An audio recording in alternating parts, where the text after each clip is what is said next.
What's crack-a-lackin'? Welcome in to My Mind is a Weapon Fantasy Football Show. Welcome into episode 132, everybody. I am your host, SleezBall. Today's episode, we'll be diving into defenses and kickers, my top 10 each, plus one streamer heading into week 10 here. And I've done this video now earlier before because I know the waiver wire is tonight, so some of these defenses may be available, and these are some defenses that I like that you can plug and play this week.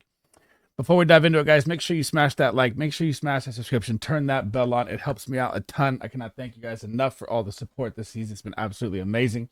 I will be live again on Thursday, Friday, Saturday, Sunday, Monday. I will be back this week, the whole weekend. If you guys cannot make any of the live shows, you can always drop any comment you want down below in the comments. It does not have to pertain to this video. One of my goals is to try to answer every single one of those for you guys this season. Help you get that weekly win and get you that ultimate goal of a championship. And let's dive into the week 10 kicker and defenses. So if you guys are new to the channel, this is my kicker and defenses board here. I will not be using the baller tier at the top. I will use tier 1 and tier 2 for my top 10 kickers, and then tier 4 and tier 5 for my top 10 defenses. And then in tier 3 will be where I'll put my streamer each that you could pick up if you need to play this week as well. Now, before we dive into it, what I look for in kickers is high-powered offenses, grunge matches where I think the defense is good in the red zone. So example would be like the Pittsburgh Steelers defense. And what I look for in defenses, now with so many injuries and matchups that are going to be crazy, is what teams are out of it and what teams are fighting for the playoffs. So that's what I'm going to dial in here to the defensive side of this.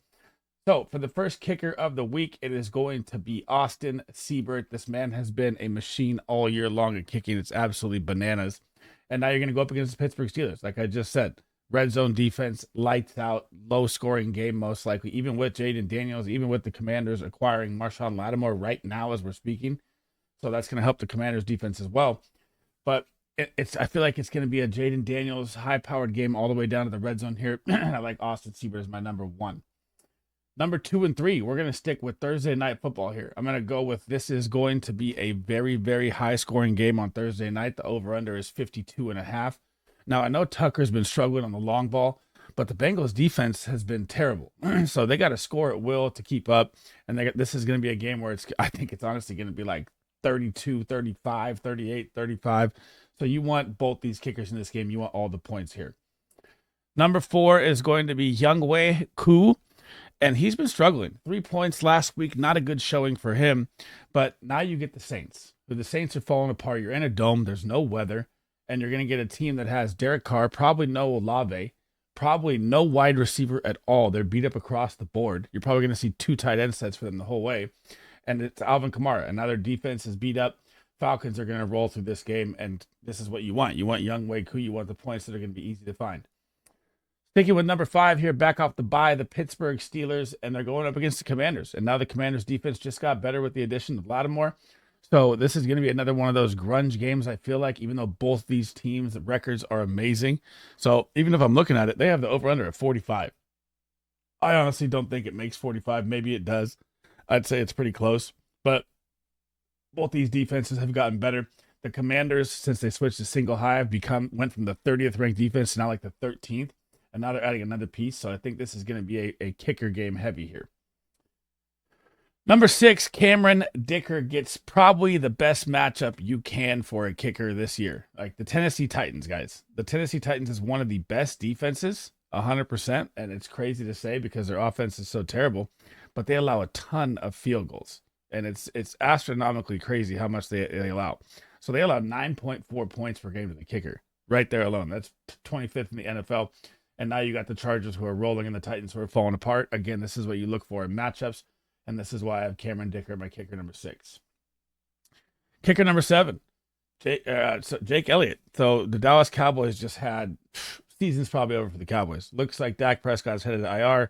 CeeDee Lamb with a banged up shoulder. Now you have Cooper Rush. Opportunities are going to be galore here. The Eagles offense is rolling. They might even have A.J. Brown out there, says he's day to day. Got to pay attention to that update. But Jake Elliott is going to be a phenomenal kicker in a possible blowout game here where they can just kick, and kick. Number 8 is going to be Tyler Bass and the Buffalo Bills, who are taking on the Indianapolis Colts here. And, man, the Joe Flacco thing didn't work out well for Minnesota. against the Vikings, but I think Anthony Richardson would have looked worse. But the Colts are allowing 8.6 points to the kicker. That's 20th. I'm going to take Tyler Bass to smash in this game as my kicker number 8. Man, kicker number 9, and this one was tough. I mean, I don't even know if I really want to put Brandon Aubrey up here with, Cooper Rush at quarterback, but this guy can always kick a 70-yarder. So, I mean, if the Cowboys even get close to range with no Dak Prescott, possibly no CeeDee Lamb, I think they'll take every point that they can. So I think that they're going to be kicking field goals. I'm going to keep Aubrey in my top 10, but man, it sucks for the Cowboys right now. Number 10 is going to be Kaimi Fairbairn and the Houston Texans in Sunday Night Football 49.5 shootout game with the Detroit Lions. The question here is, are the Texans for real and can they keep up in this game, right? So if they get blown out, obviously the kicks will be less. So that's a scary factor you have to factor in. But the Detroit Lions get up 7.5 to the kicker. Fairbairn has been nasty all year long.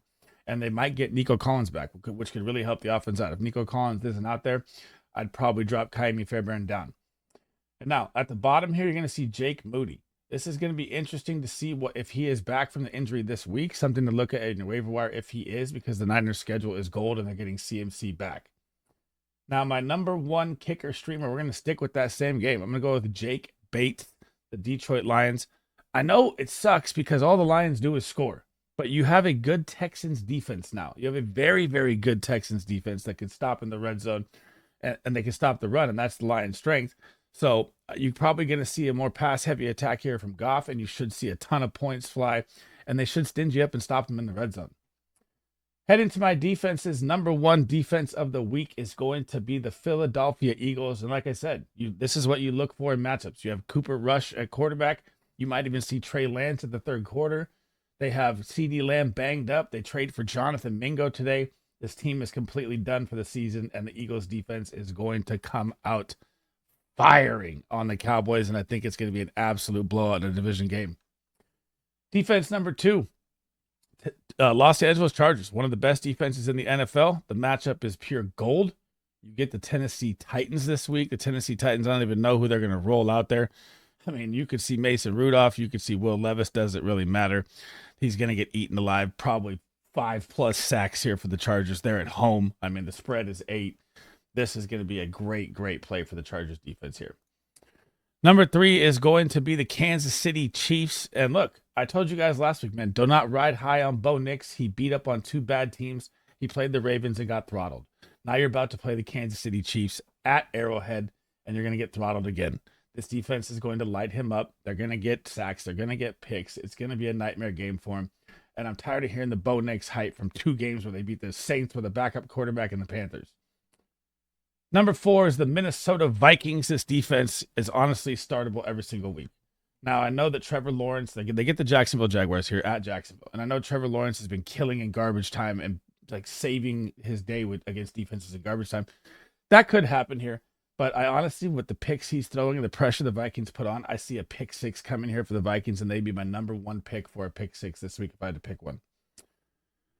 Number 5 is going to be the Chicago Bears, and hopefully they get Brisker and Gordon back. I literally put it in all my videos last week, and I was like, they're going to get them back, and they were game time decisions, and they were not back out there. Now you're going to get the Patriots, guys. I mean, does it get any better than this? I mean, I know Drake Mays looked all right, but this is a defense that is absolutely coming for you. And if they get Brisker, Gordon, and they have Montez Sweat back out there as well, this is going to be an ugly, ugly game for the Patriots offensive line here. They're going to get absolutely wrecked in Chicago.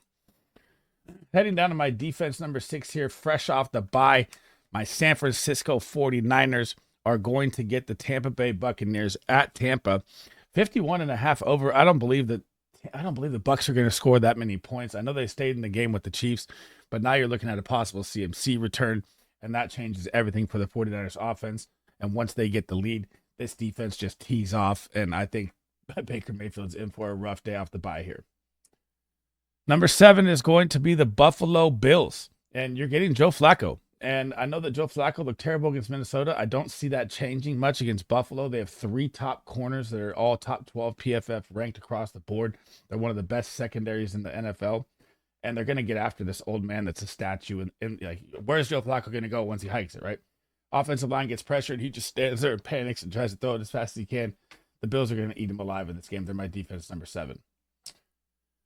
Defense number 8, the New York Jets. The turnaround is coming, guys. I thought it was going to be when the Patriots week. They lost to the Patriots. That was ugly. You get Kyler Murray, who just scored 4 points last week in fantasy football. 4. Now, Marvin Harrison's been struggling. Now you get Sauce Gardner. Now you get DJ Reed. Hassan is back out there. If Hassan was out there the whole year, I think this team would have a better record than they have right now. And I swear, man, this Jets team is so good on paper. They are coming for the turnaround, and this defense is one you want to own here as they get rolling. Number 9, we're going to go with the Pittsburgh Steelers here. And I know you get the Commanders, but the Pittsburgh Steelers defense, guys, is so good. They're fresh off a bye. They're going to get healthier. I know they're going to be going up against Jaden Daniels, but Jaden Daniels has not seen a defense like this. He has not seen a player like TJ Watt. So, I mean, oh, man, I'm really, really nerve-wracking here and I know he's playing with those ribs. So, I mean, one shot for Jaden Daniels to the ribs from this defense could really hurt him bad. So, I'm going to put the Steelers at 9, even though Jaden Daniels is phenomenal. Number 10, this Detroit Lions defense. It's mind-blowing to me. They literally lose their best player in Hutch, and all of a sudden they just start dropping fantasy points galore. Pick sixes, fumbles, making all these plays. Now, this defense is in number 10 right now, and I'm looking at this as Nico Collins is out. So if Nico Collins is out there, I'd probably drop him to like 15, but we don't know. He has a hamstring. Re-injury risk is very high for hamstrings. So I think they'll play it safe here, and they'll probably wait another week here with Nico. So if you just have Tank Dell out there, I mean, this is going to be another great play here. CJ Stroud is absolutely struggling this year, and he has no rushing upside. So, I mean, I like the Detroit Lions as the top 10 defense this week. Now, on your waiver wire, my streamer defensive play of the week is going to be the Atlanta Falcons. So the Saints are fire selling. Everything is over for the Saints. I know the Falcons defense hasn't been good. They have the big names. They've just had such a tough schedule that they haven't really got a chance to get it together. I think the second half is going to be a different stretch for this Falcons defense. But, I mean, what are the Saints going to do here? Feed Alvin Kamara 50 touches? Feed Taysom Hill?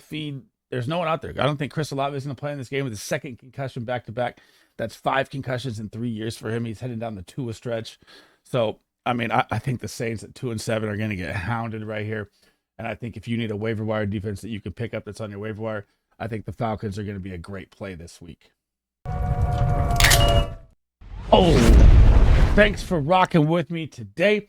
That is the end of episode 132, my kicker and defenses ranking, guys. Before we head out, guys, make sure you smash that like again. Make sure you smash that subscription. Turn that bell on. Again, it helps me out a ton. I'll be getting my quarterback, running back, wide receiver, tight end rankings hopefully out to you today.